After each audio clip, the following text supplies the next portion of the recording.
Hello friends. आज हम एक बहुत इम्पॉर्टेंट डिज़ीज़ के बारे में डिस्कस करने जा रहे हैं, स्किन डिज़ीज़ के बारे में, lupus systemic lupus एरिथमेटोसस SLE.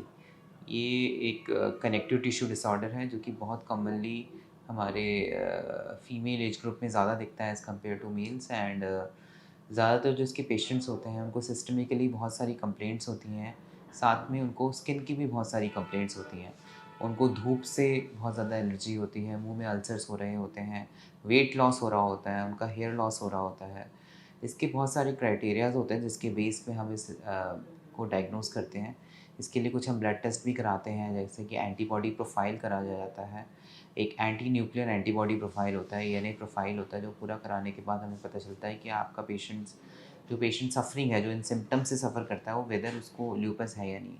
Lupus एक तरह का ऑटो इम्यून कंडीशन है। ऑटो इम्यून से मेरा मतलब है कि ब्लड में कुछ ऐसे सेल्स बनते हैं जो आपके बॉडी के कुछ ऐसी ऑटो एंटीबॉडीज़ बनाते हैं जो कि आपकी बॉडी के कुछ सेलुलर पार्ट से रिएक्ट करते हैं और आपकी बॉडी के बहुत सारे ऑर्गन्स में डिपॉजिट्स होते रहते हैं, जिसकी वजह से आपको उन ऑर्गन्स में दिक्कत आने लगती है। तो एसिडी के साथ जो एक मोस्ट कॉमनली स्किन के अलावा जो ऑर्गन एसोसिएटेड होता है वो किडनीज़ होती हैं। कई बार पेशेंट को किडनी की प्रॉब्लम शुरू हो जाती हैं, साथ में उनको वेट लॉस बहुत सीवियर होता है, उनका मैल अब्ज़ॉर्प्शन हो रहा होता है, उनका एब्ज़ॉर्प्शन प्रॉपर नहीं हो रहा होता है, इसलिए उनको न्यूट्रिशनल डेफिशिएंसीज़ होती हैं।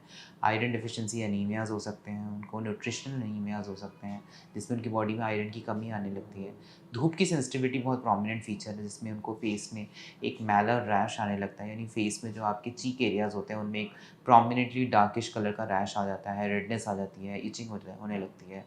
उनको फोटोसेंसिटिव रैश भी आते हैं, जैसे उनके जो एक्सपोज्ड एरियाज़ होते हैं उनमें बहुत ज़्यादा बर्निंग एंड स्टिंगिंग होने लगती है ऑन एक्सपोजर टू सनलाइट। सो ये बहुत ही टिपिकल फीचर्स हैं। साथ में उनको बहुत ज़्यादा माउथ अल्सर्स होते हैं एंड और अदर सिस्टमिक कंप्लेंट्स भी होती हैं जिनके बेसिस पे हम इसे डायग्नोस करते हैं।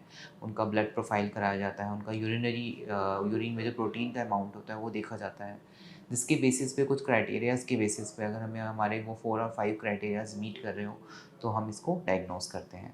जो कि पॉसिबल है कि अगर आप अपने डर्मेटोलॉजिस्ट से मिलें तभी इस चीज़ को पता लगाया जा सकता है।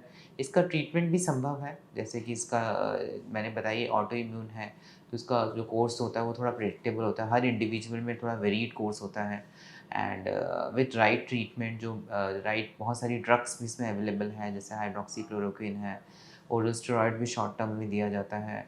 जो मैंने देखा है, अगर इसको राइट टाइम पे राइट तरीके से ट्रीट करा जाए तो ये काफ़ी हद तक इसमें इम्प्रूवमेंट आ जाती है।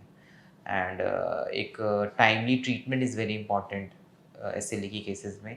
Timely diagnosis, early diagnosis is also important. So अगर आप में या आपके किसी भी फ्रेंड्स या रिलेटिव्स में इस तरह के कोई सिम्टम्स होते हैं जिनको फोटोसेंसिटिविटी बहुत ज़्यादा है, मैलर रैश आ रहा है, बहुत ज़्यादा वेट लॉस हो रहा है, ओरल अल्सर्स होते हैं, तो उन पेशेंट्स को आप अपने डर्मेटोलॉजिस्ट से बोलिए मिलने के लिए, अपने फिजिशियन से बोलिए मिलने के लिए, ताकि वो प्रॉपर टाइम पे अर्ली डायग्नोसिस करके इस डिज़ीज़ को कम से कम और कंट्रोल किया जा सके। So I think this information is valuable to you. अगर आपको कुछ और भी क्वेश्चंस हैं अपने संबंधित, अपने परिवार के संबंधित, अपने फ्रेंड्स के संबंधित, तो आप हमसे पूछ सकते हो and we will very happy to help you out on this, specifically on this disease which is particularly very common in females and a troublesome condition. So I think आपको कोई भी प्रॉब्लम हो आप हमें कमेंट कर सकते हैं।